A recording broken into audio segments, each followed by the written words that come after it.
This is the this is the this is the this is the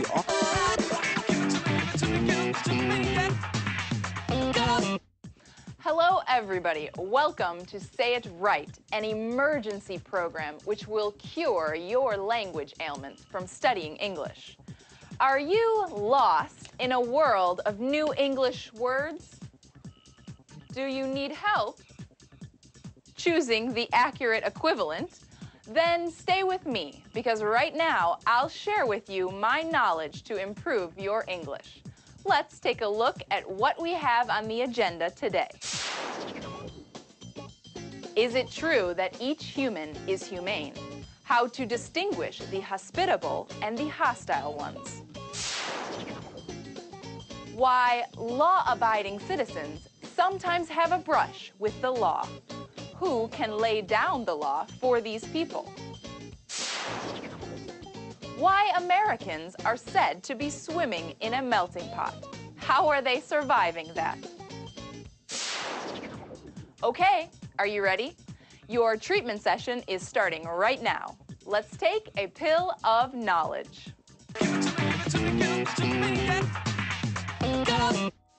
As always, Anne-Marie, your linguistic nurse, is here with you, and I'll help you sort out those confusing English words and cure your linguistic skin rash.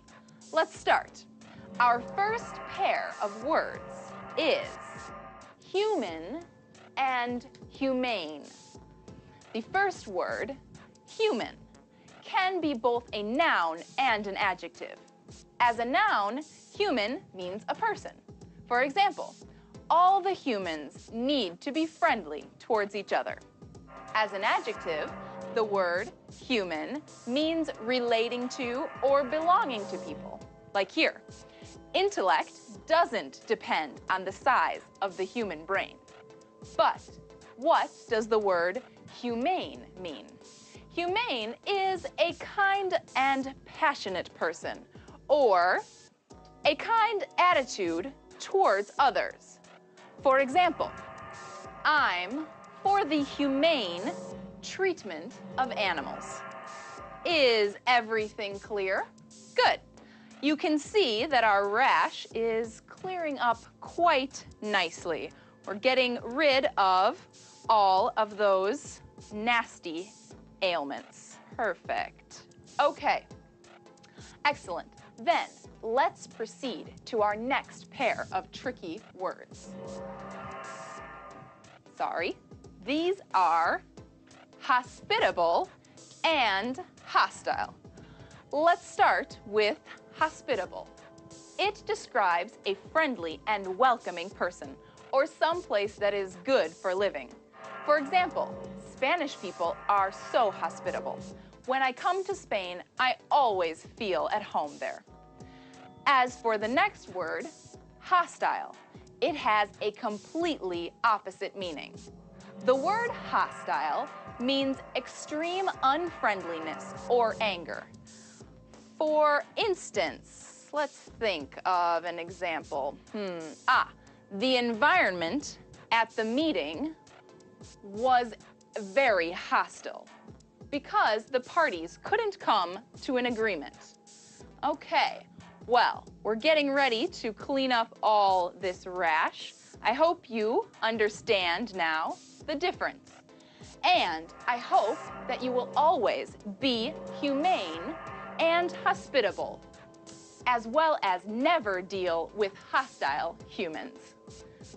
All set?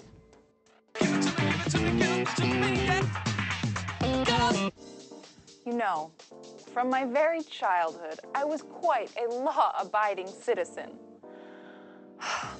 I am respectful of the law and always obey it. As you may have guessed, a law-abiding citizen is a person who always obeys the law. One day, I was invited for a birthday party. Everyone expected it to be an unforgettable time. But, alas, I wasn't destined to get there. I had a brush with the law. In other words, I came very close to some legal problems. While driving there, I sped up just a little bit in order not to be late. I shouldn't have done it.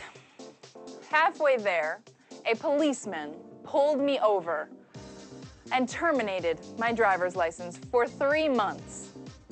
The policeman was very strict and laid down the law for me. I understood that I wasn't right, and I was so ashamed. You have surely guessed that the phrase, to lay down the law, means to say something firmly without tolerating any objections. Thinking back, I think it was a good lesson for me. I hope you have also learned some valuable lessons from my experience and that you will always be a law-abiding citizen and never have a brush with the law. Then nobody will ever have to lay down the law for you.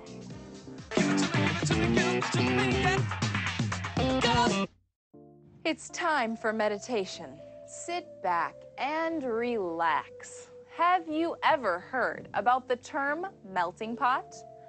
Thank you. Melting pot is a mixture of different people in one place or city, such as a mixture of people of different races, religions, and cultures.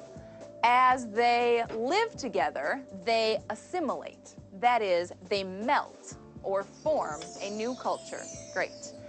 The phrase melting pot was first used to refer to the blending of cultures happening during the formation of the United States.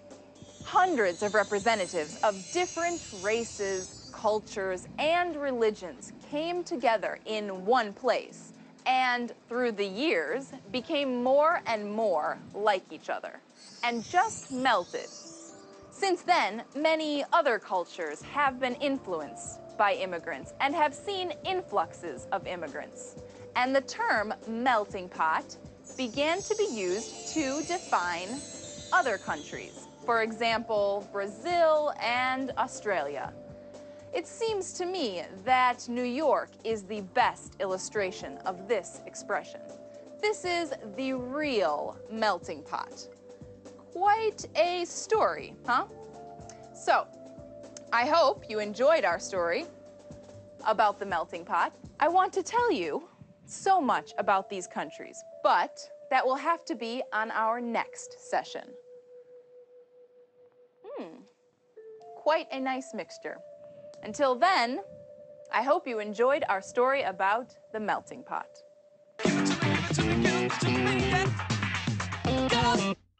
Great work, guys. Our show for today is over, and I feel just super. Let's do a quick checkup on the state of your health. Okay, I see some great progress with the confusing words humane and human, as well as hospitable and hostile. Great. Now you know such great idioms as law-abiding citizen, to have a brush with the law, and to lay down the law. Wow, I'm impressed. And last, I see that from this moment on, you understand what the phrase melting pot means. Excellent. Your English is healthy. Thank you.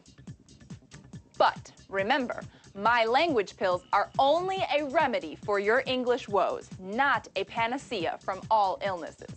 This was Anne-Marie, your language nurse, and you watched Say It Right. May your English be clean and healthy.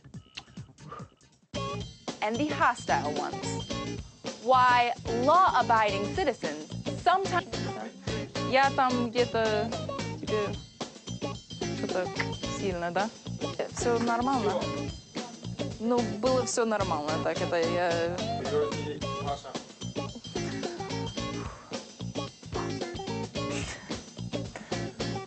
Перерыв 5-10 минут, Паша переодевается. Аппаратура остывает. Женя курит.